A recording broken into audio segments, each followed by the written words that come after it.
La différence entre l'alimentation d'une liste et la modification de son contenu vient de la manière dont l'information va se rendre. Dans l'alimentation d'une liste, ce qui va se passer, c'est que l'information n'est pas encore dans la liste et vous devez la rajouter, tandis que dans la modification du contenu, ça veut dire que l'information est déjà à l'intérieur de la liste et vous voulez juste la modifier.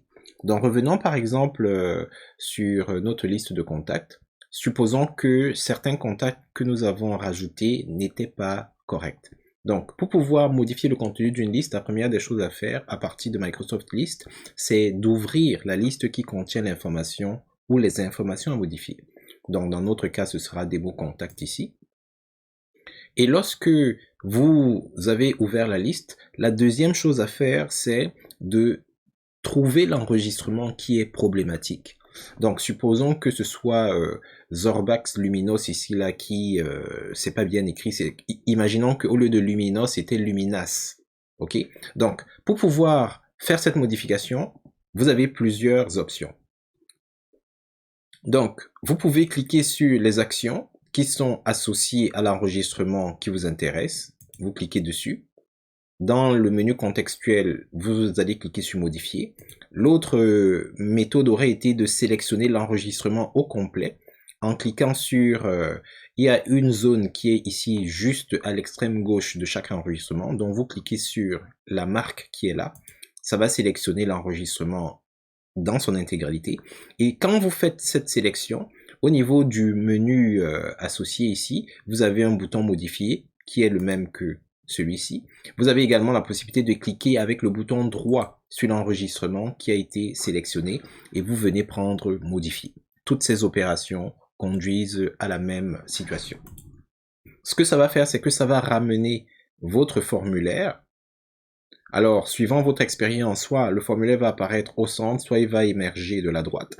Et le formulaire est directement en mode modification. Je dis pourquoi directement parce que si vous ne cliquez pas sur modifier et que vous cliquez juste sur l'enregistrement, vous avez le formulaire qui est là, mais le formulaire en mode lecture. Donc vous pouvez voir les informations, les commentaires s'ils sont activés, etc. Mais vous ne pouvez pas directement modifier. Pour pouvoir modifier, il faut passer en mode modification, c'est-à-dire cliquer sur tout modifier. Donc si vous voulez sauter cette étape, vous faites ce qu'on vient de dire, c'est-à-dire clic droit sur l'enregistrement, commande modifier. Là, vous êtes directement en mode modification. Et là, vous allez au niveau du champ ou des champs qui doivent être modifiés. On va l'appeler Luminas. Et lorsque vous êtes satisfait, vous cliquez sur enregistrer. Alors ça, c'est la première méthode en utilisant les formulaires de saisie, tout simplement. La deuxième méthode consiste à passer en mode grille. Cette méthode peut être pertinente si vous vous sentez plus à l'aise avec le symbolisme, avec avec le paradigme de Microsoft Excel. Et ça peut être plus pertinent si jamais vous avez un formulaire qui comporte vraiment plus d'informations. Donc, permettez-moi de revenir. Prenons une autre liste. On va prendre par exemple la liste des tâches. Alors ici, si on utilise la méthode du formulaire, ça peut être passablement énervant, compliqué, parce que les informations, vous voyez, elles sont très longues, entre guillemets, à saisir au sein de ce formulaire. Là, il n'y a qu'une dizaine de champs à peu près. Mais si on passe en mode gris, en vous rassurant toujours, même si c'est sélectionné, ça n'a même pas d'importance d'ailleurs, si vous passez en mode gris, ce qui va se passer, c'est que vous aurez la possibilité de vous déplacer entre les cellules en utilisant par exemple la touche tabulation. Donc, préparer le rapport annuel, je peux mettre par exemple 2024.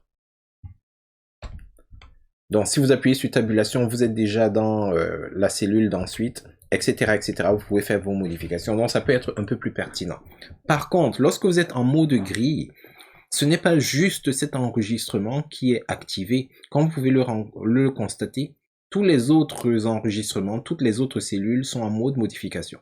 Ça fait que si vous êtes sur, par exemple, un laptop, vous savez, les laptops sont parfois un peu sensibles, les pavés tactiles et tout ça, vous pourriez, par erreur, vous retrouver dans une cellule, en effacer le contenu sans nécessairement vous en rendre compte, etc., etc. Donc, c'est extrêmement délicat d'utiliser le mode gris pour ce genre de modification. Dans le mode normal, quand vous êtes en mode modification, la seule chose que vous pouvez traumatiser, c'est cet enregistrement. Dans réunion de planification, mise à jour du site web, vous n'y avez même pas accès, vous pouvez pas les modifier. Et autre chose, pour pouvoir modifier ici, il faut d'abord arriver dans la cellule et puis faire la modification.